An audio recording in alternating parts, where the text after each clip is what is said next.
Now we're going to move on to everyone's biggest nemesis in math, fractions. So usually whenever we introduce a new concept, we start with addition and subtraction and then move over to multiplication and division since it's a little more involved. However, fractions is one of the things we go backwards on. Multiplication and division is actually easier to define, so let's start with multiplication. The basic rule for multiplying fractions is multiply the top divided by multiply the bottom. It's the most natural thing to do. And there are a couple of different ways we can do that, so let's go through and look at some of those. For example, 4 over 7 times 1 over 2. So we start by multiplying the top of the fraction, 4 times 1, and get 4. And then we can multiply the bottom of the fraction, 7 times 2 is 14. And then from there we do need to reduce the fraction. So we can see pretty easily that they're both divisible by 2, so let's divide by 2. That would give me a 2 over 7. So now I have my answer. However, this reduction step can be a little annoying, and there is another way to approach this problem without having to do that. The key is to look at the top and the bottom at the same time and go ahead and try to cancel now. We can see the 2 and the 4, and we know that 2 goes into 4, so I'm going to change this 2 to a 1 by dividing by 2, change the 4 to a 2 by, once again, dividing by 2. Essentially, we're canceling one of the 2's. And now that we've done that, 2 times 1 is 2, and 7 times 1 is 7. So we have the same answer. And either one of these options is perfectly fine. Essentially, I did the exact same thing, except for order. The first example I multiplied and then reduced, and the second example I reduced and then multiplied. So let's do another example. 4 over 9 times 15 over 14. And this seems a little bit daunting, mainly because chances are you can't easily do 4 times 15 or 9 times 14. However, we could use a calculator, or we could go ahead and take the time to do these out by hand and see that 4 times 15 is 60 and 9 times 14 is 126. We now need to see what they have in common, and this could be a little bit trickier as well. You may have to do it in a couple of steps if you don't immediately see the biggest. However, we can figure out fairly easily that 6 goes into both of these. 60 divided by 6 is 10, and 126 divided by 6 is 21. So this was not typically as easy of a problem as the last one, although I did everything exactly the same. We just used a little bit bigger numbers. So now let's try the second method. This time I want to start by canceling.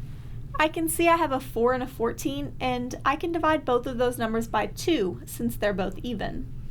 So that turns this into a 2 and a 7. But what about the 9 and 15? Well, these numbers are both divisible by 3, so if I cancel the 3, I would get a 3 on the bottom and a 5 on the top. And now I can multiply these new numbers. We have that 2 times 5 is 10, and 3 times 7 is 21. So we got the same answer. A lot of times on these numbers with bigger problems, it's easier to do the reduction first, but you don't absolutely have to.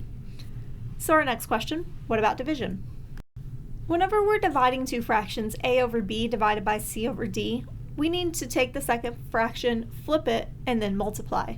So that'll give us a over b times d over c, which then multiply the top to get AD, the bottom to get BC. So now let's do an example. 12 over 15 divided by 9 over 10. We need to flip that second fraction and then multiply. So now I have 12 over 15 times 10 over 9. And now let's try to go ahead and simplify early to make this a little bit easier so we don't have to deal with such big numbers. I know that 12 and 9 are both divisible by 3. So if I cancel the 3, 12 divided by 3 is 4, and 9 divided by 3 is 3.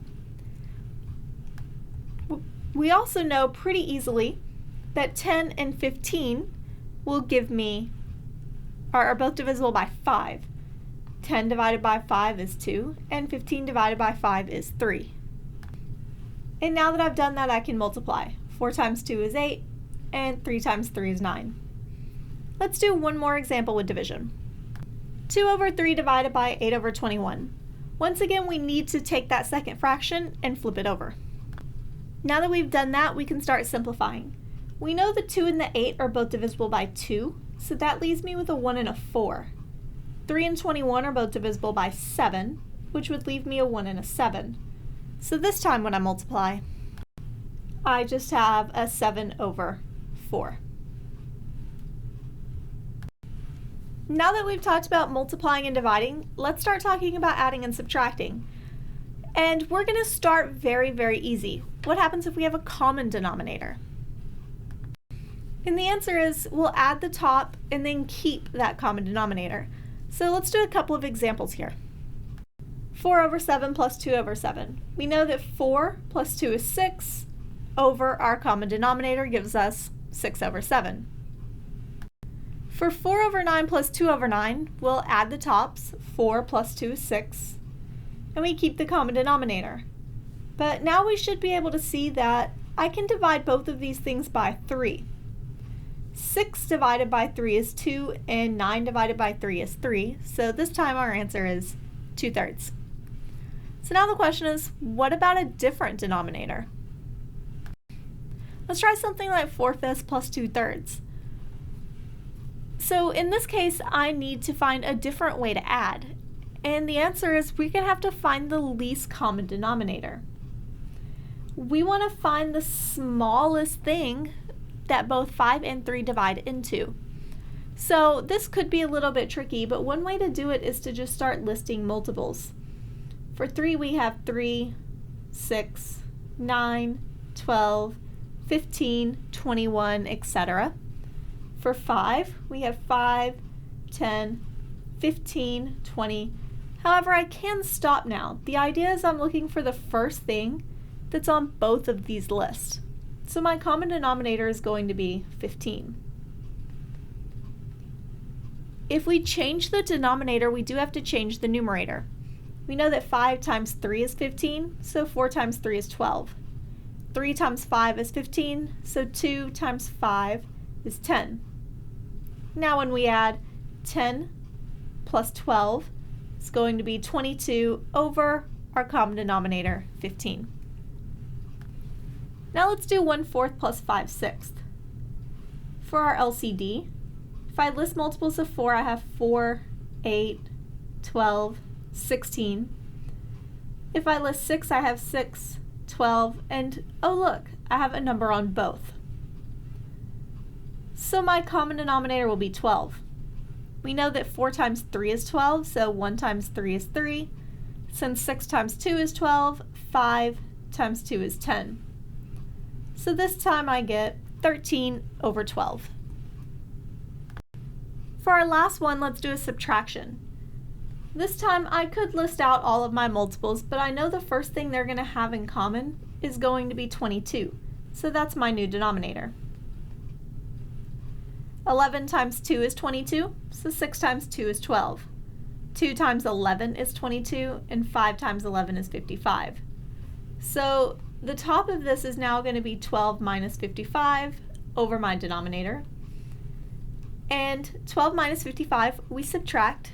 55 minus 12 is 43, and since 55 is the bigger number, we'll keep the sign and make this negative 43 over 22.